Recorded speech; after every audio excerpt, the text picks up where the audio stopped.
how do you say her last name? Nina Bover. We have the trailer ready for you right now, so let's go ahead and get back to the trailer.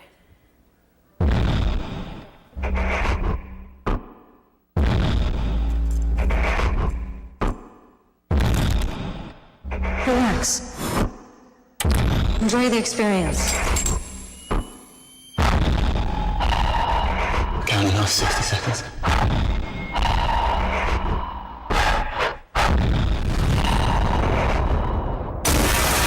Get her out.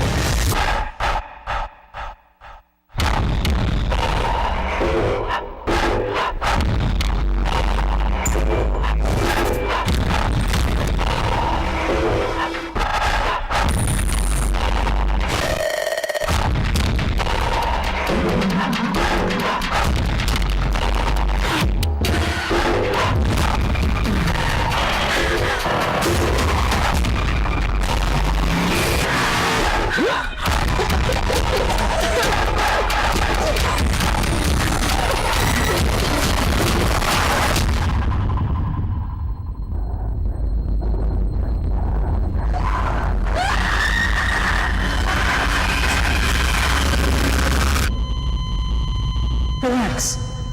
Enjoy the experience.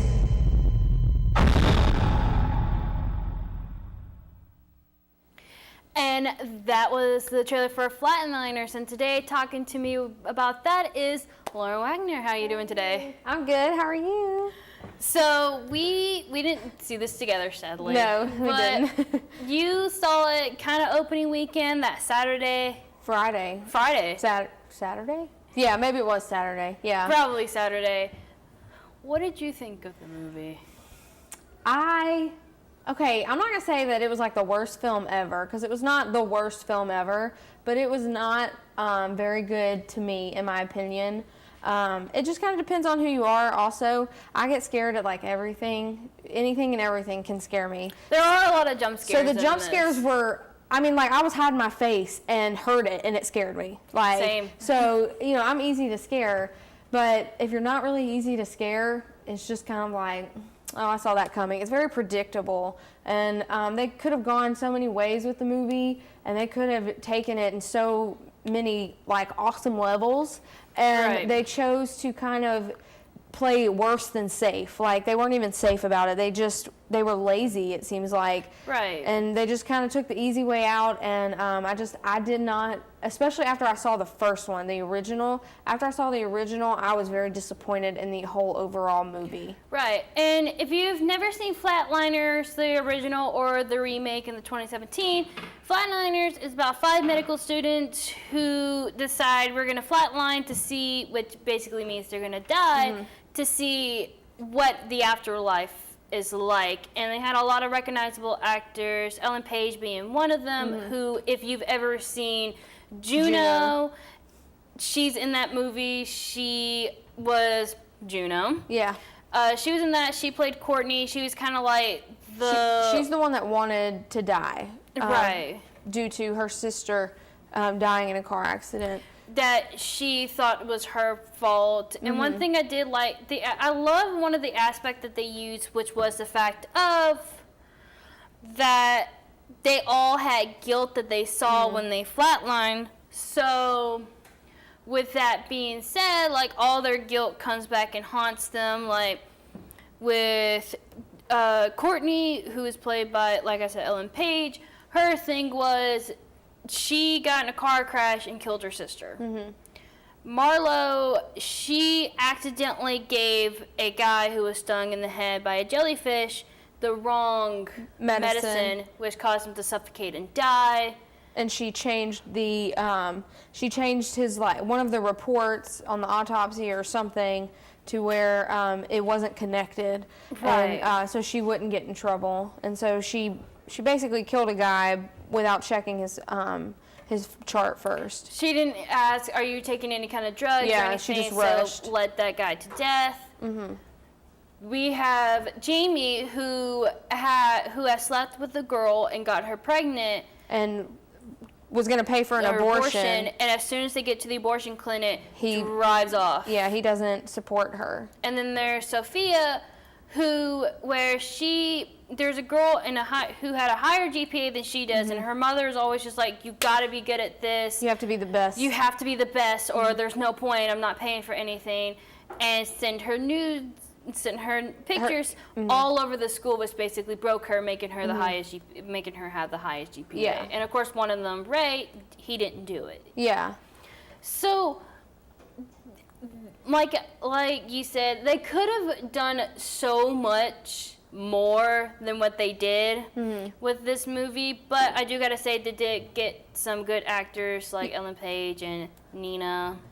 All those. I feel like all the actors they all worked so well together, and Kiefer Sutherland, who's in the original, is also in the new one as the head doctor.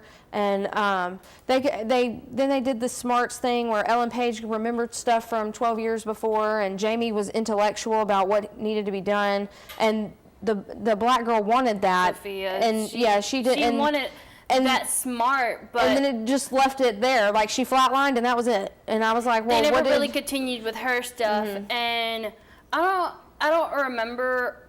I don't think they ever explained why Marlo wanted to go flatline. No, she just did it to do it, and then you see her her guilt. But I mean, it was just after they figured out what they needed to do to live because their guilt was haunting them.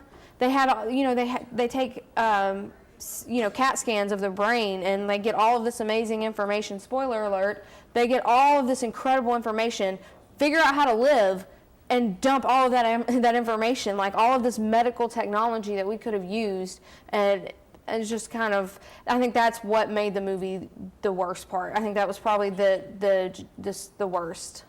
They, like you said, they could have just, they mainly focus on Courtney and on Jamie with, like you said, Courtney remembering everything before her sister died, 12 years before her sister died, or 12 years previous to where she was at, yeah. And like then Jamie got super smart and knew what to do. And the other two is just like, what did they get out of this? That's what Sophia wanted, because she was having trouble with a test, and then she just flatlines. They explained why Courtney later on explained that she only did the project just so she could see her sister and see what her sister saw. Yeah. And like, she recorded herself before she fell. Spoiler alert, dies. She falls off from having an hallucination of her sister, which because people didn't see that, they say it led her to kill herself, basically. So we're going to go ahead and take a break. We're going to go to Esther for the Hollywood Fresh, and then we'll come back and discuss more about the movie. Stay tuned with us. I am powerful beyond my wildest imagination. I will define my future. I will keep challenging myself to improve. Because I am a future leader of this great nation. I will be responsible for raising a beautiful family. And educating not only my generation, but many more to come. I will make a difference in my community. And I will stand up for what I believe in. I will not settle for simply chasing my dreams. I will achieve them. Because I was given a chance. An opportunity. A home. At Family, Career, and Community Leaders of America. The ultimate leadership experience. FCCLA has been one of the greatest experiences of my life. It's made me who I am today. Join us. We'll build a new future together.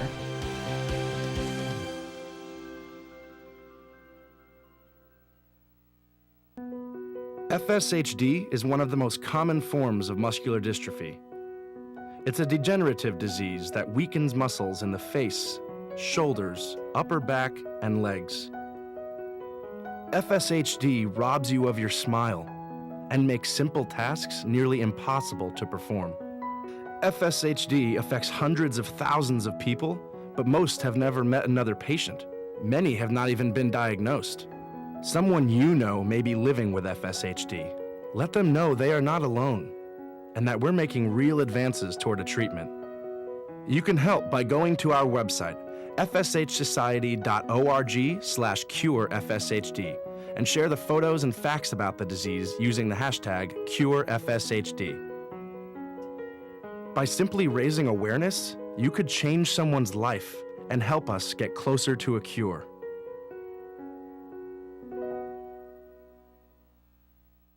Hello everyone, I'm Esther Duty, and here is your Hollywood Fresh. Late Sunday night, Las Vegas suffered the deadliest mass shooting in U.S. history. Since then, several celebrities have reached out to the victims over social media. Jason Aldean, who was performing before the shooting took place, posted on Instagram early Monday morning, quoting, "Tonight has been beyond horrific. I still don't know what to say, but wanted to let everyone know that me and my crew are safe. My thoughts and prayers go out to everyone involved tonight. It hurts my heart that this would happen to anyone who is just coming out to enjoy what should have been a fun night." Luke Bryan also posted Monday morning, stating on Twitter, "Words can't begin to explain my sadness. My family and I are praying for the victims of this tragedy. Truly heartbroken." A few hours later, Taylor Swift tweeted, "There are no words to express the helplessness and sorrow my broken heart feels for the victims in Vegas and their families. Like these celebrities, all of us should continue to keep the victims in our thoughts and prayers." Tom Petty, the frontman of the band Heartbreakers, passed away Monday at age 66. On Sunday, he was found unconscious in his home. According to TMZ, he was quickly rushed to the hospital and placed on life support. However, a decision to pull life support was made after no brain activity was found. Tom Petty will be remembered by many for his incredible musical talent and success. Last week, Lady Gaga shared an update on her health, assuring fans that she is improving. Gaga had recently postponed her Joanne tour due to chronic pain caused by fibromyalgia. Many fans were saddened but unsurprised by the news. Earlier this month, Gaga revealed to an Instagram post that she would most likely be postponing several shows due to pain. That looked to be the case for the European section of her tour. However, last Friday she tweeted, "Getting stronger every day for my little monsters. Can't wait to get back on stage and be with you at Joanne World Tour." Hopefully her health continues to improve. Well, that's all the news I have for you today. I'm Esther Duty, and let's get back to the picture show. And welcome back to the picture show. Again, we are talking about Flatliners, the remake. I'm here with Lauren, and we're going to talk about the comparison of the one in the 1990 and to this one. The one in 2017. A lot of movies are getting remade from 1990s. Yeah. I guess Like 27-year thing, like it. Yeah. I still thought that was funny, but the relations between each of them, they didn't use the same name, they used the same plot and the same kind of guilt thing, but they used completely different characters, which if I remember correctly, you said in the first block, or before we went to commercial, that Nelson, who was in the original, the guy who played Nelson, comes back into this one, and now he's the teacher, and now he's the student's teacher. Yeah, he's the doctor that teaches, because they're all residents. And that's how it is in the first one. They're all residents. And Nelson, who's played by Kiefer Sutherland, he wants to flatline. And it really doesn't kind of go into an explanation as to why. He's just more curious. And so, once he flatlines, he sees the kid that he killed. He bullied this kid, and he fell out of a tree, and he died. And so after everybody else flatlines, he wants to re-flatline because they've all come to terms with their sins. And he can't because the person is dead. So in the new one, Marlo does that. She kills herself a second time to go and make amends with the guy that she killed by accident. Which I thought that was a cool idea because they're all related. Like you have Courtney, who's related to Rachel, who was played by Julia Roberts. And Julia Roberts wanted to die because her father killed himself and she wanted to see him. And Courtney wanted to see her sister. Right, and then you have Jamie and Joe. Jamie and Joe. Jamie's the one who had the... He's not as bright, but he's very sexual. And Joe, in the original, his guilt is he makes sex tapes of women that he sleeps with without them knowing, and he has a fiancée. Right, elsewhere. and then he apologizes. She finds the videos, and he comes to terms with he admits his faults and his guilt. And then you have Sophia, who is related to David, which is Sophia sent a girl's nude to everybody in the whole entire school, while David bullied this girl so really bad. Yes. So then David ended up apologizing. And that is he's played by Kevin Bacon, yes. and he he figures it out first. He's like, I'm gonna go apologize first. Well, so like Sophia did, is the first person. She's the person to figure out, let's apologize, yeah. let's come amend to our sins, and then they admitted to their sins, and that's where they found out, okay, this is how we can get this to stop. And because they start because I know in the first one they start hallucinating, excuse me, all these different things about the people they feel guilty about, which they're like, let's come amends to our sins, and then it's fixed. Yeah, basically. And then you have, we talked about Jamie. The two guys that didn't do it, Ray and Randy. And Randy is, he's the smart one in the original. He's the smart one, and he's the one that helps bring everybody back. Like Ray does in this one. And now, granted, like Ray and Marlo are the ones that are in a relationship, whereas it's Julia Roberts and Kevin Bacon in the relationship, in the first one. Right. I appreciated the first one a lot more, and I really just felt like they could have gone so many places with the second one being so attached to the first one, with Kiefer Sutherland being there. And, right. It's just basically in and on, which is one of the difference is that Courtney and Rachel are related in like the same sin part, but Courtney has the hallucination of her sister. She sees her sister, and her sister is chasing her around, and she doesn't want to come to him into it, to where she falls off the balcony and dies. While then Rachel, she gets the chance, because Rachel blamed herself for her father being dead. So which is what Courtney did about her sister. So Courtney goes in, or Rachel goes in, sees her father he died because of meth. He shoots up meth, and but he shoots himself. But before, when you see her guilt, basically she walks in and she tries to see what her dad's doing, and her mom comes up and says, it's all your fault, and then you hear the gunshot and you realize he shoots himself. Well, fast forward to the movie, she walks into her bathroom and she sees her dad and he's still there, and she watches him shoot up meth. So she realizes he shot up meth before he ran out of the house and killed himself, and she gets to hug her dad, 19 years later, and she gets to make amends with that.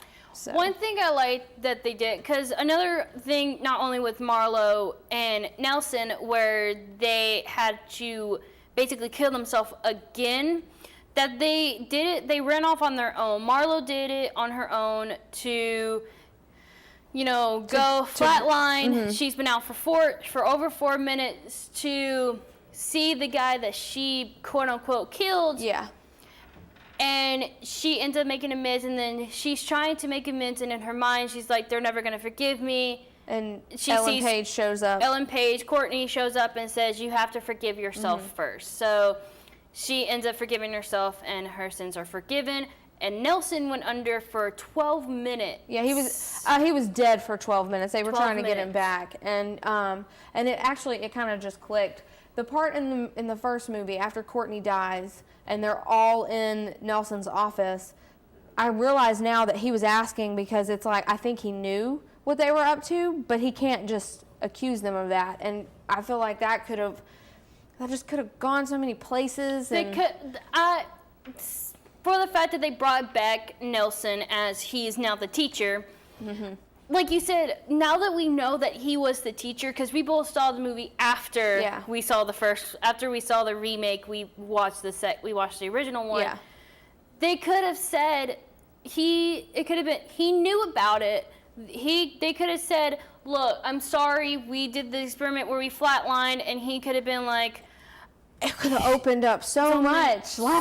Like I remember when I flatlined, we have to fix this before it all goes downhill. And then because the technology is way more advanced, they had so much more information that they could have shared with Nelson that he got 27 years earlier, and he would, and it just could have gone so many places. And I feel like the director was just very lazy, or maybe not lazy, but he wanted the safe way out. He just didn't know what to do with it. I feel like he was just kind of blind to the different ideas, like a one-track mind maybe. Right.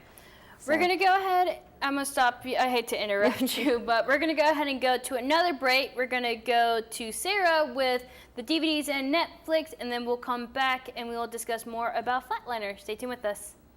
Look, it is not as easy as you think being hot, young, and still single. Add that you have this annoying accent, and finding Mr. Right can be really tough. We decided to pass a link around Facebook, trying to meet people in our area. Well, they just assumed that we were virus or spam. No one wanted to click it.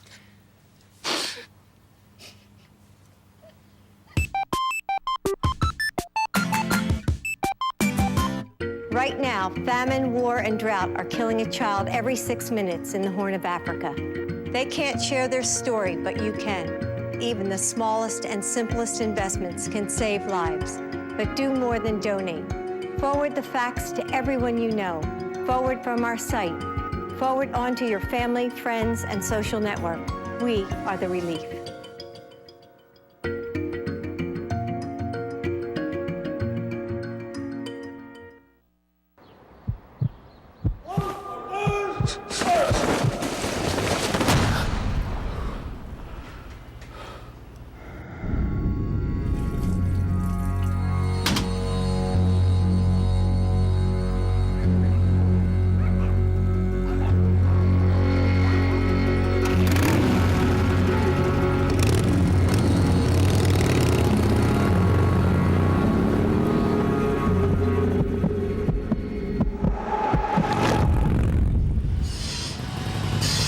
You're late again.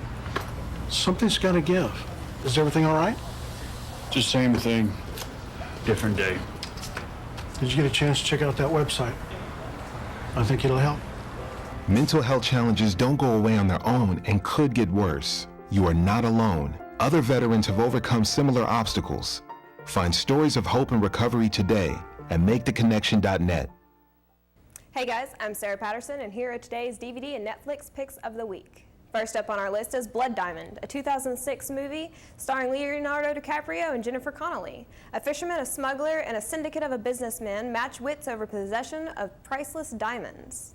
Boogie Nights, starring Mark Wahlberg and Julianne Moore, the story of a young man's adventures in a Californian pornography industry in the late 1970s and early 1980s. Eyes Wide Shut, starring Tom Cruise and Nicole Kidman.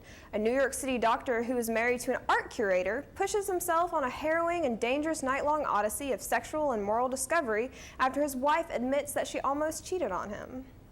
The DVD releases of the week is The Layover, starring Kate Upton and Alex Daddario. Two friends on a road trip complete their affections of a handsome man whenever their flight is redirected due to a hurricane. The Book of Henry, starring Naomi Watts and Jacob Tremblay.